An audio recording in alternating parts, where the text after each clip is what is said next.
Welcome to The Explainer. Today, we're breaking down brand strategy, but not with some boring textbook theory. Nope, we're going to look at a global icon that totally ripped up the marketing playbook and wrote their own. Okay, let's just pause on this for a second. This one quote, this is everything. It's the secret sauce, the absolute key to understanding how Red Bull took a local drink from Thailand and turned it into a multi-billion-dollar empire. All right, so where does this all begin? Well, it's not in some high-tech lab in Austria. It actually starts back in 1982 in Thailand. An Austrian marketing exec, Dietrich Mateschitz, is there. He's got some serious jet lag, and he stumbles upon this local drink called Kratang Dang, and it works. Now, here's where it gets really interesting. He didn't just bottle it up and ship it home. No way. First, he tweaked the flavor to suit Western palates. Then, he came up with that now iconic slim can. But the real genius move? He actually worked with regulators to create a whole new category for it, functional foods. He literally invented his own market. And that brings us to our first big idea, category design. I mean, think about this for a second. Why would you go head-to-head with giants like Coke and Pepsi on their home turf? It's a losing battle. So Red Bull didn't.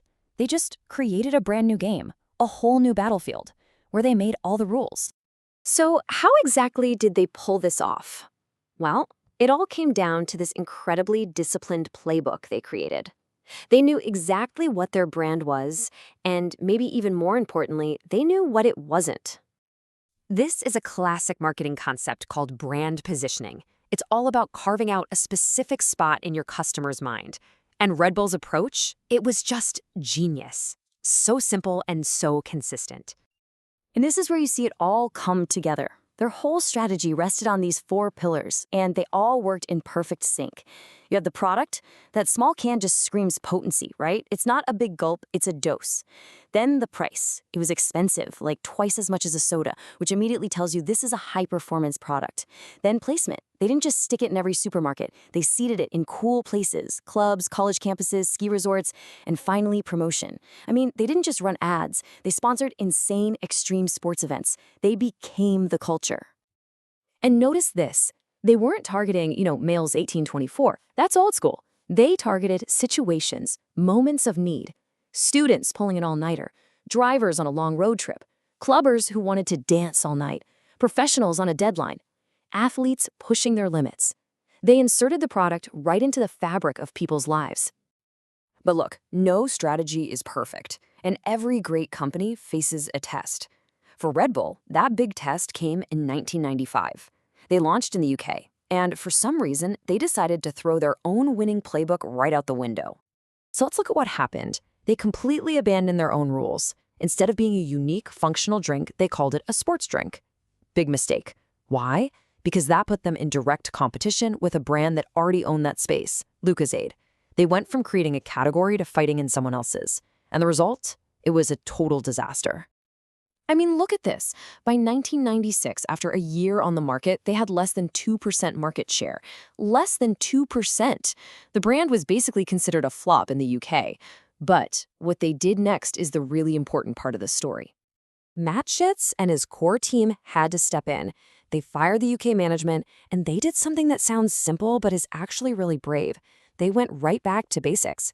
They pulled the product from mass distribution, went back to seeding it in club nights, and started defining the category all over again. They went back to their own playbook. And guess what? Within 3 years, they didn't just recover, they owned over 60% of the market. Lesson learned.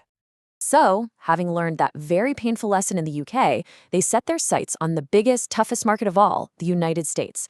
And this time, they stuck to the script, using their sell strategy, starting small in influential places like Santa Cruz before expanding.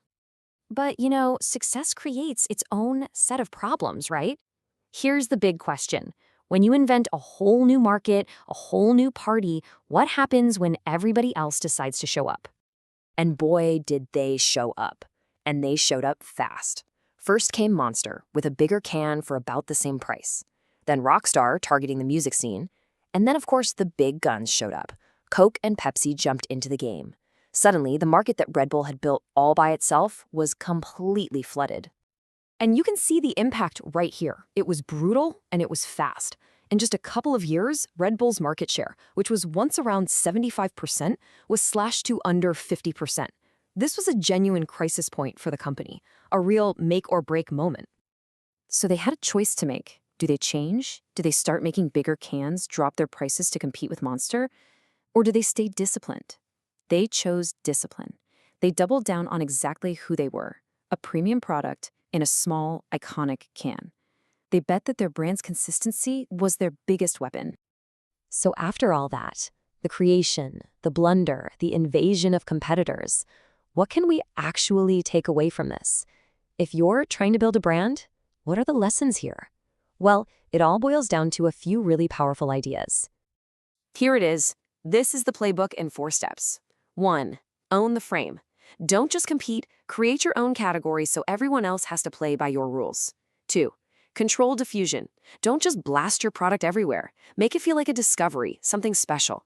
3. Embed in culture. This is so key. Don't just buy ads around the culture, become the culture through your own events. And 4. Stay premium by design. Use your price to send a message about quality and performance. That, right there, is the Red Bull strategy in a nutshell. And look, the proof is in the pudding. When you look at the results, it's just incredible. Even when competitors were spending a fortune on traditional TV ads and billboards, Red Bull's strategy of investing in culture gave them what we call share of mind. They were way more relevant and top of mind for their audience. It's not about who shouts the loudest, it's about who connects the deepest. So at the end of the day, what Red Bull really teaches us is this. The product is only ever half the story.